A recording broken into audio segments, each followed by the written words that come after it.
La palabra lepra en el Nuevo Testamento proviene del griego lepros, que significa escamoso, y puede referirse a una variedad de problemas en la piel, aunque no siempre a lo que hoy conocemos como lepra en la actualidad. La realidad es que no existe un consenso entre los expertos acerca de qué enfermedad era la que tenían aquellos afectados, ni si se trataba de la misma en todos los casos que se menciona en la Biblia. En cualquier caso, la relevancia entre la lepra en tiempos de Jesús tiene que ver con su implicación ritual, que era grave, la cual fue entregada a los israelitas desde la ley de Moisés. Levítico 13:45. Y el leproso, en quien hubiere llaga, llevará vestidos rasgados y su cabeza descubierta, y embozado pregonará: Inmundo, inmundo. Todo el tiempo que la llaga estuviere en él, será inmundo, estará impuro y habitará solo. Fuera del campamento será su morada. Dentro de la ley existe con detalle 2 capítulos cuyo título es Leyes acerca de la lepra. En ellos se resume el diagnóstico, acciones e incluso detalle cuando algún leproso fuera curado, es decir, un proceso de purificación. Sin ir más allá, la lepra era una enfermedad para la que existía una legislación específica, con consecuencias rituales y sociales graves. Con la cita previa, cualquier persona diagnosticada con lepra se alejaría de la sociedad, y siempre que alguien caminara cerca de él, tenía que gritarle «inmundo», para que se pudiera alejar del infectado. Todo lo anterior añadiendo que tenía que vivir aislado y fuera de la ciudad donde se encontrara. Entonces, durante el periodo de enfermedad, aquellos enfermos vivían en aislamiento y rechazo social, además de que, por supuesto, no eran sujetos a ninguna clase de ceremonia judía. Al pasar el tiempo, la lepra se convirtió no solo en sinónimo de enfermedad e impureza ritual, sino fue asociada fuertemente al pecado. Por ejemplo, cuando María, hermana de Moisés, murmuró contra él por la esposa que tenía y fue castigada. Números 12:9. Entonces la ira de Jehová se encendió contra ellos, y se fue, y la nube se apartó del tabernáculo, y aquí que María estaba leprosa como la nieve, y miró Aarón a María, y he aquí estaba leprosa. O cuando el general Naamán fue sanado de lepra por Eliseo, y su siervo, aprovechándose, le pidió regalos. Eliseo lo descubrió, se enojó, y le dio un castigo por parte de Dios. Segundo de Reyes 5:27. Por tanto, la lepra de Naamán se te pegará a ti, su siervo, y a tu descendencia para siempre. Y salió de delante de él leproso, blanco como la nieve. Por último, en la época de los reyes, el rey Usías, en un ataque de soberbia, sin tener la autoridad de ministrar en el templo, intentó quemar incienso a Jehová, acto reservado solo para los levitas. Segundo de Crónicas 26:19. Entonces Usías, teniendo en la mano un incensario para ofrecer incienso, se llenó de ira, y en su ira contra los sacerdotes, la lepra le brotó en la frente, delante de los sacerdotes, en la casa de Jehová, junto al altar de incienso. Así el rey Usías fue leproso hasta el día de su muerte, y habitó leproso en una casa apartada, por lo cual fue excluido de la casa de Jehová, y Jotam, su hijo, tuvo cargo de la casa real, gobernando al pueblo de la tierra. La suma de lo anterior era lo que estaba en la mente de los israelitas en tiempos de Jesús, cuando hablaban de lepra. Y como ya explicamos, la tradición en el pueblo llegó a ser casi más respetada que la ley misma. Por eso no es de extrañarse que al ver o saber de un leproso, de inmediato relacionaban su condición con pecado que sospechaban había cometido. Pero, si un leproso fuera limpio, se consideraba un ritual en el que, para poder serlo, necesitaba ofrecer 2 corderos sin defecto para que el sacerdote los presentara en el templo como ofrenda. E incluso existía una excepción en caso de que el hombre fuera pobre. Levítico 14:21. Mas si fuere pobre y no tuviere para tanto, entonces tomará un cordero para ser ofrecido como ofrenda mecida por la culpa, para reconciliarse. El costo de la ofrenda que tenía que dar no parece acorde a la situación del que fue leproso, pues su condición requería que se alejara de la gente. ¿Cómo podría tener dinero para comprar los sacrificios que necesitaba para su limpieza si precisamente su enfermedad le impedía trabajar? Así es como se revela la intención de la ley, buscando que quienes se recuperaran de la lepra se reinsertaran a la sociedad, provocando al menos contraer una deuda entre sus conocidos y por extensión la necesidad de trabajar para pagarla. Entonces la ayuda entre amigos, familiares o conocidos serviría al afectado para reponer esas relaciones. En tiempos de Jesús parecía que se había olvidado esa segunda parte de la legislación para los leprosos, tomando en cuenta y siendo casi crueles con las personas que sufrían la enfermedad. Jesús el Mesías romperá el paradigma de la tradición para acercarse a los verdaderamente excluidos. Y tal como su mensaje continuaba expandiéndose, anunciaba que el reino de Dios había llegado, pero también que el reino era para todos.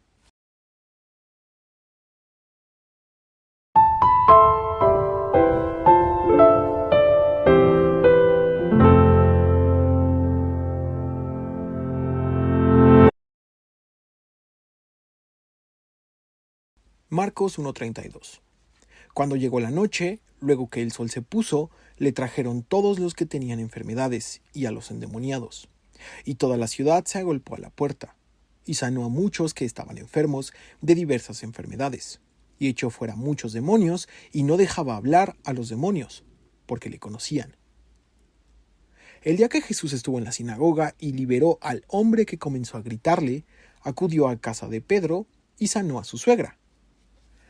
La hora que indica el texto es relevante, puesto que el día de reposo terminaba después de que el sol se pusiera. Acorde a la ley, la gente no podría salir de sus casas, salvo para acudir a la sinagoga. Por eso, los judíos, esperando que terminara el día de reposo, y una vez que había anochecido, los comentarios de que había liberado a un hombre en la sinagoga se hicieron cada vez más fuertes. Y aunque ya había hecho milagros previamente, dentro de la sinagoga lo vio una buena parte de los locales, y hubo, por así decirlo, una explosión de su fama. Esta historia también se entrega en el Evangelio de Lucas, con un detalle importante. Lucas 4:40. Al ponerse el sol, todos los que tenían enfermos de diversas enfermedades los traían a él, y él, poniendo las manos sobre ellos, los sanaba. También salían demonios de muchos, dando voces y diciendo: «Tú eres el Hijo de Dios». Pero él los reprendía y no les dejaba hablar, porque sabían que él era el Cristo. Mientras Marcos indica que Jesús no dejaba hablar a los espíritus inmundos, en Lucas detalla aquello que le decían a Jesús: «Tú eres el Hijo de Dios». Una pregunta legítima sería: ¿por qué Jesús no los dejaba hablar si llamarlo Hijo de Dios era una aseveración correcta acerca de quién era? Las posibilidades son varias.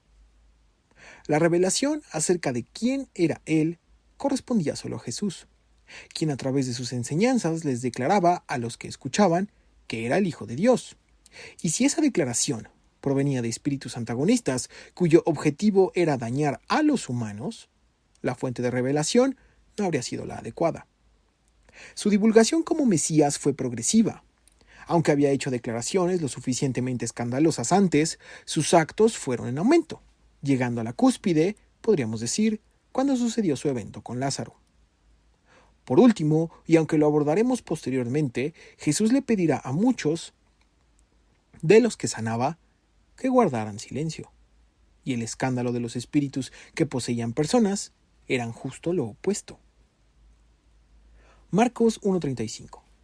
Levantándose muy de mañana, siendo aún muy oscuro, salió y se fue a un lugar desierto, y allí oraba. Y le buscó Simón y los que con él estaban, y hallándole le dijeron: «Todos te buscan». Él les dijo: «Vamos a los lugares vecinos, para que predique también allí, porque para esto he venido». Y predicaba en las sinagogas de ellos en toda la Galilea, y echaba fuera a los demonios. El hecho de que Jesús era un humano refleja varias cosas. Se cansaba. Y a pesar de que además de humano, también era Dios, se alejaba de las personas no en un sentido de rechazo, sino para buscar acercarse al Padre. Es una combinación de conceptos que a veces puede parecer complicada, pero innegablemente establece la necesidad que los humanos tienen de una vida ligada al plano espiritual. En el caso de Jesús, de su plan como Mesías.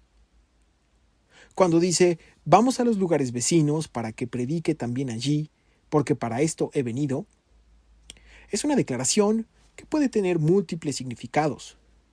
Jesús voluntariamente se aleja de la atención en Capernaum y de la fama que podría tener en ese lugar. No en intención egoísta. En vez de eso, dejando claro que los milagros y liberaciones eran impresionantes, pero no el motivo central de su ministerio. Jesús indica que vino al mundo a predicar. Esa acción no se limitaba únicamente a Capernaum, así que busca llevar su mensaje a las sinagogas. Era un ejemplo que posteriormente habría de ser tomado por todos aquellos que busquen propagar el mensaje de Jesús, incluso en nuestros días. Jesús no se limitó a las ciudades grandes e importantes. Lo hizo sin priorizar una ubicación específica, pero siempre dentro de la zona de Israel. Marcos 17:24. Él respondiendo dijo, no soy enviado sino a las ovejas perdidas de la casa de Israel. Aunque el mensaje del reino de Dios era para todo aquel que creyera, Jesús llevó a cabo su labor como maestro itinerante en toda la zona de Israel. Eventualmente, el apóstol Pablo hablará acerca de esa preeminencia en el mensaje de Jesús. No con un propósito discriminatorio, sino que la preeminencia deriva de que Jesús, cumpliendo las profecías del Antiguo Testamento, es una historia que tiene sentido primeramente a la cultura judía, quienes conocían el texto bíblico y esperaban su cumplimiento. Contarle a un griego o a un romano acerca de las implicaciones de que Jesús estuviera en la tierra como el ungido e hijo de Dios era una historia no solo desconocida, sino casi descabellada para su contexto cultural. Hoy, para nosotros en comparación y después de 2000 años de cristianismo, es una historia que no solo conocemos, sino nuestra cultura misma está fundada en principios bíblicos y cristianos. También el mensaje inicialmente se dirigía a los judíos porque la promesa de Dios hecha a Abraham seguía en pie, y los mensajes de los profetas también. El Hijo de Dios había llegado para traer libertad. Marcos 1:40. Vino a él un leproso rogándole, e hincada la rodilla le dijo, si quieres, puedes limpiarme. Y Jesús, teniendo misericordia de él, extendió la mano y le tocó y le dijo, quiero, sé limpio. Y así que él hubo hablado, al instante la lepra se fue de aquél y quedó limpio. Esta historia se menciona en los evangelios de Mateo y Lucas también. En ellas describe que el leproso se hincó o postró, orillando a pensar que le adoró previo a hablarle. Adicionalmente, la fe del hombre es sobresaliente, confiando que Jesús podía sanarlo y se trataba solamente de que tuviera la voluntad para hacerlo. Como lo hemos mencionado antes, la fe es un prerequisito para que Jesús llevara a cabo milagros. Sin comparar la gravedad de enfermedades, la lepra era una de las peores. No solo porque visualmente provocaba rechazo entre las personas, sino porque relegaba la vida en comunidad a las personas afectadas. Dentro de la ley, la consecuencia de tocar a una persona con lepra no implicaba el contagio directo, aunque era posible, pero se consideraba que quienes lo hicieran se considerarían inmundos y necesitarían un proceso adicional de purificación. Por tanto, cuando la historia cuenta, y Jesús, teniendo misericordia de él, extendió la mano y le tocó y le dijo, quiero, sé limpio, el contacto de Jesús con el enfermo lo habría convertido en inmundo. Pero si al instante el hombre fue totalmente limpio, entonces Jesús no entraría en esa descripción. La ley también consideraba al sacerdote, responsable de diagnosticar la lepra o su curación, como la única persona que podía acercarse o tocar al enfermo, si fuera necesario. Al inicio, revisamos que una de las obligaciones de aquellas personas que se sobreponían a la enfermedad era ofrendar 2 animales. El motivo del sacrificio doble, por así decirlo, era porque uno se destinaba a la purificación del sacerdote y el otro para la purificación del enfermo. En ese sentido, Jesús actúa como sacerdote, siendo la persona que tiene contacto con el enfermo, y quien determina, en este caso a través de un acto milagroso, que había sido limpio. Marcos 1:43. Entonces le encargó rigurosamente y le despidió luego. Y le dijo: mira, no digas a nadie nada, sino ve, muéstrate al sacerdote, y ofrece por tu purificación lo que Moisés mandó para testimonio a ellos.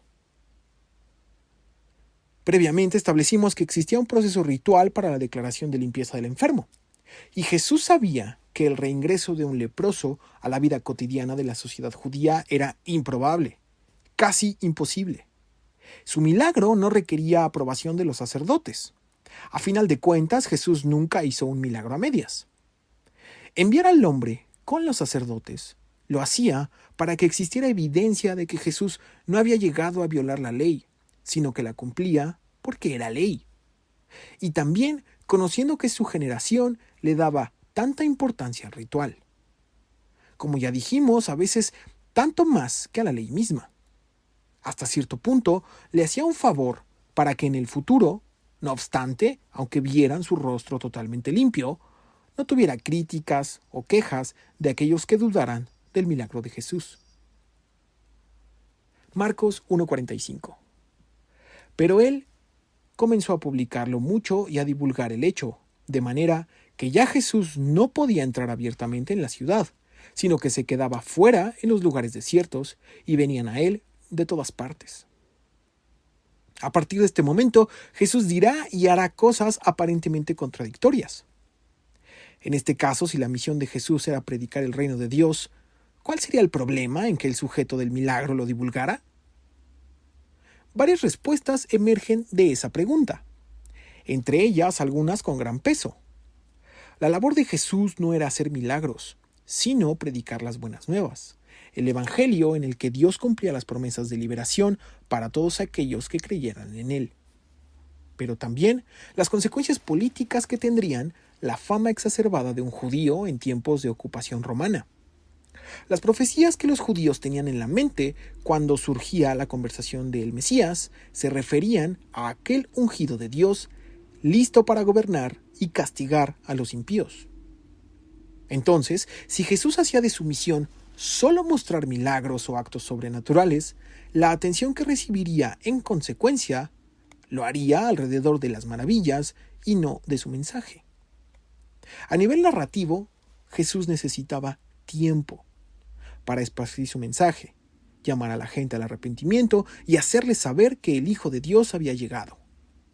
De algún modo, la fama que obtuvo Jesús al final de su ministerio elevó las expectativas de su nación justamente a ese punto. La cumbre de su fama sucederá cuando entre a Jerusalén montado en un animal de carga, emulando a un rey. Toda la gente le llamará Mesías e Hijo de David, poniendo palmas para que pasara entre ellos. Tales actos los hacían porque su milagro previo había sido levantar a un muerto. Y sumando todos los milagros que la gente recordaba o había visto, naturalmente la expectativa buscaría que Jesús hiciera el milagro que para ellos sería el más grande e importante de todos: liberarlos de la opresión romana. Jeremías 23:5. He aquí vienen días, dice Jehová, en que levantaré a David renuevo justo, y reinará como rey, el cual será dichoso y hará juicio y justicia en la tierra. En sus días será salvo Judá, e Israel habitará confiado. Y este será su nombre con el cual le llamarán: Jehová, justicia nuestra. Si algo tenía que hacer Jesús el Mesías, era salvar a Judá, hacer que Israel viviera confiado, hacer juicio y justicia en la tierra. Por tanto, es que Jesús le pidió al hombre guardar silencio. Tuvo misericordia de él porque lo vio afligido y sabía el castigo que representaba vivir aislado permanentemente por su enfermedad. Pero no era la razón de ser del milagro, ni la causa por que Jesús lo limpió. El siguiente milagro, en el Evangelio, dejará claro que a Jesús le importaba no solo el bienestar físico de las personas, sino más aún su corazón. La buena intención del hombre es indiscutible. ¿Cómo no publicar y gritar lo que aquel profeta había hecho en su vida? La imprudencia no es necesariamente una transgresión a Dios.